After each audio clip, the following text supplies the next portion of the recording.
ये हम सवाल पूछना चाहते हैं। एक दृष्टि है इसको लेकर, ये तो फौज का इंटरनल सर्वे है, फौज में जो खामियां देखी जा रही हैं, मगर दूसरी तरफ इसका दुष्परिणाम देश के नौजवान को भुगतना पड़ रहा है, वो एक अलग अपनी जगह है। सबसे पहले जो अग्निवीर हैं, और इसीलिए हम कह रहे हैं 60-70% का क्या है, जो 30-40% रह जाएंगे, क्या वो अपनी छाती पे गोली नहीं लेना चाहते देश के लिए, और क्या उनको शहीदी का दर्जा आप नहीं दिलवाएंगे?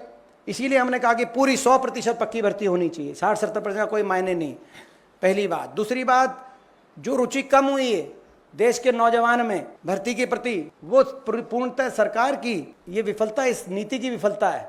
देश के नौजवान में देशभक्ति की कमी नहीं है, लेकिन आज तमाम उन राज्यों में जहाँ से फौज आया करती, वहाँ के स्टेडियम गांव के खाली हो गए, सड़कें गांव की खाली हो गई। नहीं तो सुबह 4-5 बजे उठकर जो रेस दंड बैठक लगाने के लिए होड़ लगा करती थी हमारे नौजवान में, देशभक्ति की भावना से लेस कि अपने देश के लिए मैं बॉर्डर पे जाके देश के लड़ूंगा, आज उन राज्यों में देश के बॉर्डर के लिए लड़ने की तो होड़ कम हो गई, और धमकी के रास्ते अमेरिका के बॉर्डर कूद कर अमेरिका जाकर हरियाणा जैसे प्रदेशों में ये स्थिति आ गई है। आप अंदाजा लगाएं, हरियाणा में, मैं एक ही प्रदेश का उदाहरण दूंगा, हर साल 5,500 की पक्की भर्ती होती थी हमारे प्रदेश में, अब केवल 900 अग्निवीर लिए जा रहे हैं, जिसमें से 200 पक्के किए जाएंगे, 225, बाकी घर आ जाएंगे। कहाँ 5,500 की पक्की भर्ती, और कहाँ 225 पक्के किए जा रहे हैं। जहाँ देश के लिए अपनी जान कुर्बान करने का जहाँ जज्बा था जिस नौजवान में, आज वो अपनी जान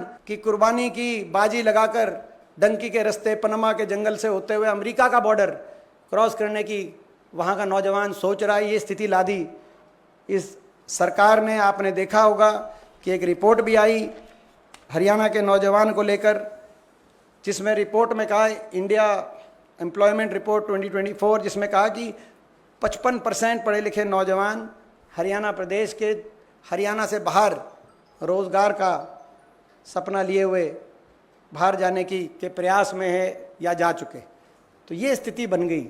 इसके लिए जिम्मेदार तो इसका एक पहलू फौज की में जो खामियां हैं, जो इसका जो रिपोर्ट्स में है, और दूसरा पहलू हमारे नौजवान के अरमानों पे को जो चकनाचूर करने का काम किया गया, देश का नौजवान उसकी देशभक्ति की भावना पे जो चोट पहुंचाने का काम किया गया, दूसरा पहलू वो है